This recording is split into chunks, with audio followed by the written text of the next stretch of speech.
Hello दोस्तों, good evening, नमस्कार। आप सभी का एक बार फिर से बहुत बहुत स्वागत है आप सभी के अपने यूट्यूब चैनल परीक्षा की शिक्षा में। उम्मीद करता हूँ, आशा करता हूँ आप सभी जो स्वस्थ हैं, कुशल मंगल है और अपनी तैयारी जो अच्छे और बढ़िया तरीके से कर रहे हैं। तो जो भी क्लास में फर्स्ट टाइम आए हैं, पहली बार है, उन सभी को बता दें, हमारे चैनल पर आपकी बीएड कोर्स परीक्षा 2025 की जो आपकी तैयारी साथियों रेगुलर बेसिस पे करवाई जाती है। जिसे भी तैयारी पूरी करनी है, कंप्लीट करनी है, चैनल को सब्सक्राइब करके आप लोग हमारे साथ जुड़ जाइए। क्लास का समय देखिए, जीके जीएस की जो है सुबह 10 बजे डेली देखने को मिलती है, रीजनिंग की जो क्लास है दोपहर को 1 पे देखने को मिलती है, कला वर्ग की जो क्लास है शाम को 4 बजे और हिंदी की जो क्लास है शाम को 7 बजे आपको हमारे चैनल पर देखने को मिलती है।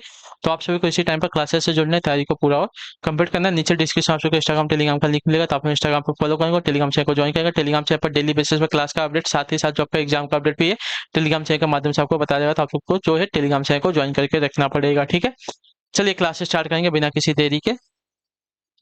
76 नंबर से आपकी क्लास स्टार्ट होने से पहले क्लास को जिसने अभी तक देखिए लाइक नहीं किया वो लोग क्लास को लाइक करेंगे, जिसने अभी तक चैनल को सब्सक्राइब नहीं किया वो लोग जो है चैनल को सब्सक्राइब करके हमारे साथ जुड़ जाएंगे, क्योंकि इस चैनल के माध्यम से आपकी जो तैयारी है पूरी और कंप्लीट करवाई जा रही है, ठीक है। तो उसके लिए आप लोग जो चैनल को सब्सक्राइब करके रखना पड़ेगा। तो पहला क्वेश्चन आपका सामने दिया गया, तंजानिया की पूर्व राजधानी क्या थी? बताइए, तंजानिया की पूर्व राजधानी क्या थी?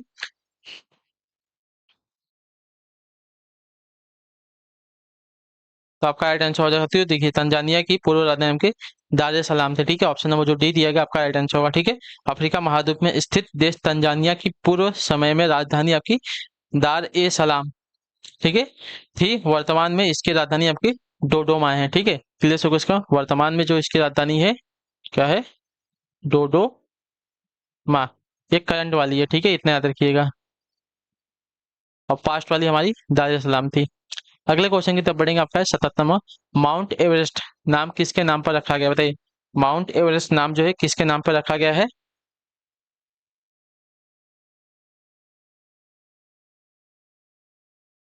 तो राइट आंसर होगा साथियों सर जॉर्ज एवरेस्ट, ठीक है। तो आपका राइट आंसर हो जाएगा साथियों भारत के एक महासर्वेक्षक के नाम पर, ठीक है। तो ऑप्शन नंबर जो दिया गया यहाँ पे सी वाला विकल्प आपका राइट आंसर। विश्व की सबसे ऊंची चोटी माउंट एवरेस्ट, ठीक है, जिसकी कुल ऊंचाई है 8,848 मीटर की खोज जो है कब हुई थी? इसकी जो खोज हुई थी 1849 ईस्वी में, ठीक है। 1849 ईस्वी में इसकी खोज हुई थी। अच्छा, 1849 ईस्वी से लेके 1855 ईस्वी के मध्यकालीन भारत के महासर्वेक्षक सर जॉर्ज एवरेस्ट ने की थी, ठीक है। इनका नाम क्या था? सर जॉर्ज एवरेस्ट, ठीक है। विश्व की सबसे ऊंची पर्वत चोटी माउंट एवरेस्ट 8,848 मीटर की खोज 1849 ईस्वी से 55 ईस्वी के मध्य तत्कालीन भारत के महासर्वेक्षक यानी कि survey general of India sir George Everest ने की थी। उन्हीं के सम्मान में इस चोटी का नाम आपका माउंट एवरेस्ट रखा गया है, ठीक है। अगले क्वेश्चन की तरफ बढ़ेंगे। आपका 78 नंबर, निम्नलिखित में से वह शहर या कस्बा कौन सा है जो सबसे अधिक उत्तरी अक्षांश पर स्थित है? तो इसका आंसर हो जाएगा साथियों पटना। ऑप्शन नंबर जो ये दिया गया आपका आंसर, दिए गए नगरों में भौगोलिक स्थिति के अनुसार पटना जो है सबसे अधिक उत्तरी अक्षांश पर अवस्थित शहर या कस्बा हो जाएगा। अगले क्वेश्चन की तरफ बढ़ेंगे। आपका 79 बताने की कोशिश करिए राइट आंसर। विश्वतीय प्रदेशों में क्या होता है? बताइए, विश्वतीय प्रदेशों में क्या होता है? तो विश्वतीय प्रदेशों में गर्म और आर्द्र जलवायु जो है पाई जाती है। गर्म और आर्द्र जलवायु पाई जाती है। तो ऑप्शन नंबर जो बी दिया गया आपका राइट आंसर हो जाएगा। विश्वतीय प्रदेशों में गर्म और आर्द्र जलवायु पाई जाती है, क्योंकि इन प्रदेशों में सूर्य की किरणों लंबवत चमकती हैं, ठीक है, जिसके कारण वर्ष भर तापक्रम ऊंचा बना रहता है, ठीक है। अगले क्वेश्चन की तरफ बढ़ेंगे। आपका 80 नंबर बताने की कोशिश करेंगे राइट आंसर हो जाएगा। विश्व की ताजे पानी की सबसे बड़ी झील लेक सुपीरियर कहाँ पर स्थित है? बताइए, विश्व की सबसे बड़ी ताजे पानी की झील जो है लेक सुपीरियर कहाँ पर स्थित है? तो लेक सुपीरियर आपकी स्थित है साथियों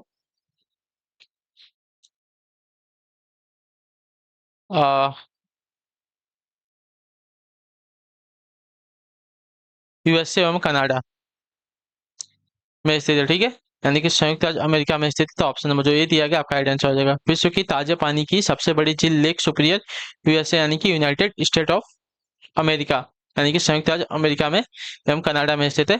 जबकि विश्व में खारे पानी की सबसे बड़ी झील आपकी कैप्सिकन सागर है। ये बात याद रखिएगा, ठीक। अगला क्वेश्चन आपका 81 81 नंबर उत्तर देने की कोशिश कीजिएगा। राइट आंसर का वर्ष का सबसे लंबा दिन कौन सा होता है बताइए। वर्ष का सबसे लंबा दिन कौन सा होता है? तो आपका राइट आंसर हो जाएगा साथियों वर्ष का सबसे लंबा दिन आपका होता है 21 जून। ठीक है, ऑप्शन नंबर जो सी दिया का आपका राइट आंसर होगा। ठीक, क्लियर हो गया इसके बारे में। 21 जून को जो है सबसे बड़ा दिन होता है तथा रात सबसे छोटी होती है। सूर्य की किरणें 21 जून को जो है कर्क रेखा पर लंबवत पड़ती हैं। इसके कारण इन क्षेत्रों में अधिक तापमान रहता है तथा उत्तरी गोलार्ध में ग्रीष्म ऋतु होती है। ठीक है, इस दिन उत्तरी गोलार्ध सूर्य के सम्मुख होता है। ठीक, अगला क्वेश्चन आपका है 82 में बताने की कोशिश करेंगे। राइट आंसर पश्चिमी घाटों और पूर्वी घाटों का मिलन स्थल कौन सा बताइए। पश्चिमी घाटों और पूर्वी घाटों का मिलन स्थल कौन सा है? तो इसका राइट आंसर हो जाएगा साथियों नीलगिरी की पहाड़ियां। ठीक है, तो ऑप्शन नंबर जो डी दिया गया आपका राइट आंसर होगा। ठीक, क्लियर को पश्चिमी घाटों और पूर्वी घाटों का मिलन स्थल आपका नीलगिरी की पहाड़ियां हैं। इन पहाड़ियों में सबसे ऊंची चोटी आपकी डोटा बेट्टा है। ठीक है, इतना याद रखिएगा, डोटा बेट्टा। अगले नीलगिरी की पहाड़ियों में सबसे ऊंची चोटी डोटा बेट्टा है।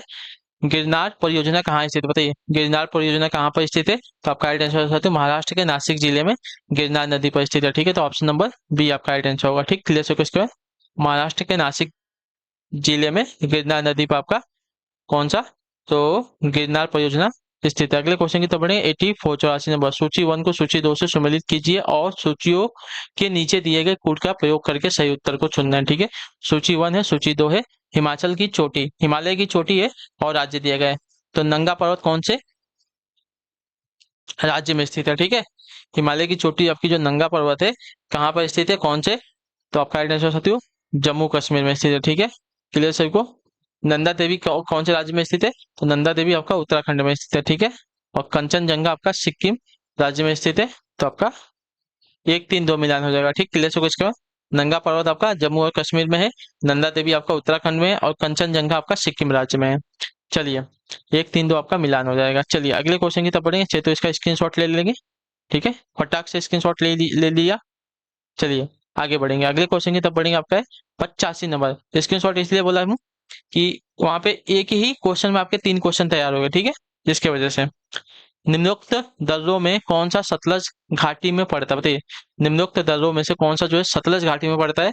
तो सतलज घाटी में आपका पड़ेगा साथियों यहाँ पे सिपकिल्ला दर्रा। ठीक है, तो ऑप्शन नंबर सी आपका राइट आंसर हो जाएगा। ठीक, क्लियर। इसके बाद सिपकिल्ला हिमाचल प्रदेश राज्य में जास्कर श्रेणियों में स्थित है। ठीक है, जो सतलज घाटी पर पड़ता है।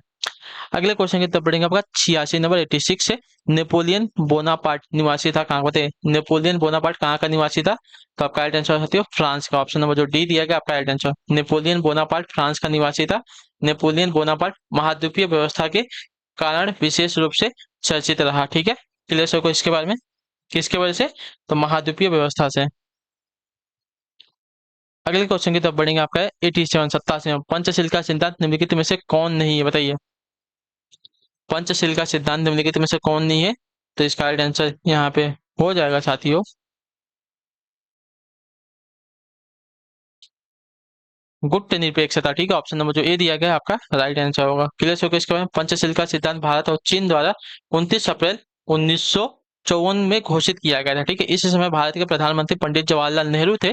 पंचशील सिद्धांत में शांतिपूर्ण सह-अस्तित्व, एक दूसरे की भूभागीय अखंडता और सार्वभौमिकत्व का परस्पर सम्मान करना तथा एक दूसरे के आंतरिक मामलों में पारस्परिक हस्तक्षेप शामिल था। ठीक है, किंतु गुप्त निरपेक्षता पंचशील सिद्धांत में आपका सम्मिलित नहीं था। क्लियर सभी को। अगले क्वेश्चन की तरफ बढ़ेंगे। आपका 88वां वाटर लू कहाँ स्थित है बताइए। वाटर लू कहाँ पर स्थित है? तो आपका राइट आंसर हो जाएगा बेल्जियम। ऑप्शन नंबर जो डी दिया गया आपका राइट आंसर। वाटर लू बेल्जियम में स्थित है।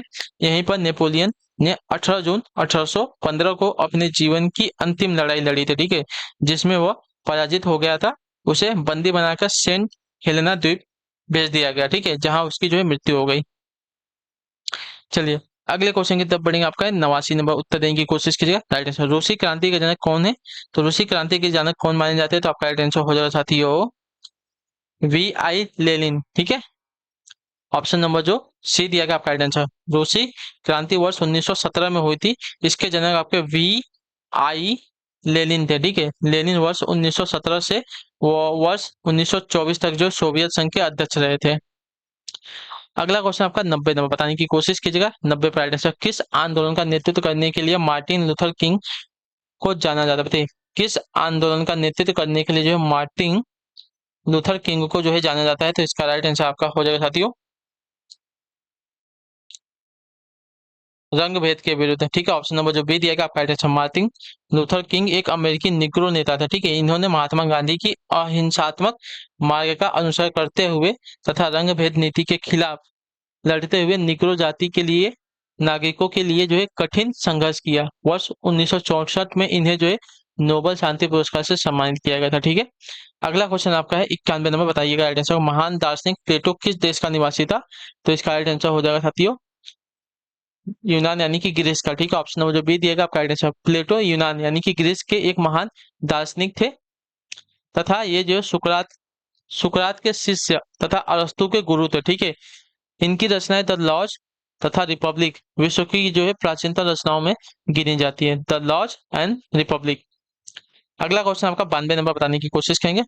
भागवत धर्म के प्रवर्तक थे कौन? बताइए, भागवत धर्म के प्रवर्तक कौन थे? तो इसका राइट आंसर आपका हो जाएगा साथियों श्री कृष्ण। ऑप्शन नंबर जो बी दिया गया आपका राइट आंसर होगा। ठीक है, भागवत धर्म के प्रवर्तक मथुरा के निवासी भगवान श्री कृष्ण थे। ठीक है, जिन्होंने वासुदेव जिन्हें जो वासुदेव का पुत्र होने का वासुदेव कृष्ण भी कहा जाता है। ठीक है, क्लियर से इसके बाद चलिए अगले क्वेश्चन की तरफ बढ़ेंगे। आपका 93 नंबर बताने की कोशिश कीजिएगा राइट आंसर का। गुप्त काल में भूमि राजस्व की दर क्या थी? तो गुप्त काल में भूमि राजस्व की दर अगर देखा जाएगा साथियों तो आपका राइट आंसर हो जाएगा साथियों उपज का छठा भाग था। ठीक है, ऑप्शन नंबर जो बी दिया गया आपका राइट है। गुप्त काल में जो लोग राजकीय भूमि पर कृषि करते थे उन्हें अपनी उपज का एक भाग राजा को कर के रूप में देना पड़ता था, जो सामान्यतः उपज का छठा भाग कहा जाता था। गुप्त अभिलेखों में भूमि कर को जो है उद्दंग्र तथा भाग कर कहा गया है। ठीक है, अगले क्वेश्चन की तरफ बढ़ेंगे। 94 कालिदास द्वारा रचित मल्लिकाग्निमित्र नाटक का नायक कौन था? बताइए, कालिदास द्वारा रचित आपकी मालविकाग्निमित्र नाटक का नायक कौन था? तो इसका राइट आंसर आपका हो जाएगा साथियों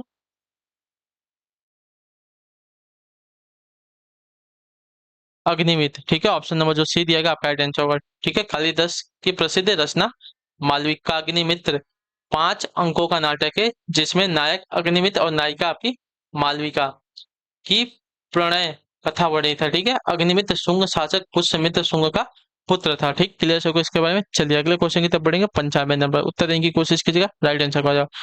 नर्मदा नदी पर सम्राट हर्ष के दक्षिणवर्ती अग्रगमन को रोका किसने? बताइए, नर्मदा नदी पर सम्राट हर्ष के दक्षिणवर्ती अग्रगमन को रोका किसने? तो इसका राइट आंसर आपका हो जाएगा साथियों पुलकेशिन द्वितीय ने ना।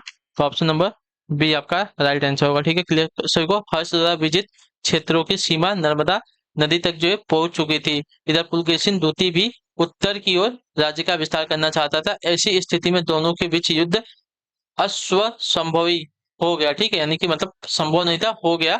फलतः नर्मदा के तट पर दोनों के बीच युद्ध हुआ जिसमें पुलकेशिन द्वितीय ने हर्ष को पराजित किया। इस युद्ध के साक्ष्य पुलकेशिन द्वितीय के एहोला प्रशिष्ट एवं सागर के विवरण में प्रस्तुत है। ठीक है, अगले क्वेश्चन की तरफ बढ़ेंगे। आपका है 96 नंबर उत्तर देने की कोशिश कीजिए राइट आंसर। निम्नलिखित में से किसने जो है बंगाल के विभाजन के विरुद्ध हुए आंदोलन का नेतृत्व किया था? बताइए 1905 में।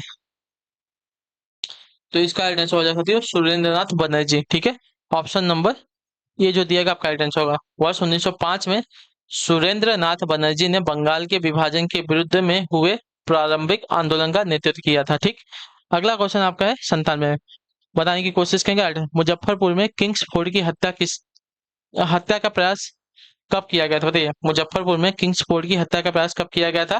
तो आपका राइट आंसर होगा 30 अप्रैल 1908 को। ठीक है, ऑप्शन नंबर जो ए दिया गया आपका राइट आंसर। मुजफ्फरपुर में किंग्स फोर्ड की हत्या का प्रयास आपका 30 अप्रैल 1908 में किया गया था। इस स्थिति को जो है खुदीराम बोस और प्रफुल्ल चौकी ने किंग्स फोर्ड पर बम फेंका, परंतु किंग्स फोर्ड बच गया। दुर्भाग्य से राष्ट्रीय आंदोलन से हमदर्दी रखने वाले मिस्टर कैनेडी की पत्नी एवं पुत्री जो है मारी गई। प्रफुल्ल चौकी ने पुलिस से बचने के लिए आत्महत्या कर ली तथा खुदीराम बोस को जो गिरफ्तार करके फांसी दे दी गई थी। अगले क्वेश्चन की तरफ बढ़ेंगे। आपका है 98 नंबर बताने की कोशिश करेंगे। आइडेंटिफाई करो ब्रिटिश व्यवस्था में रैयतवाड़ी भू राजस्व संग्रह प्रचलित था कहाँ पर? बताइए, तो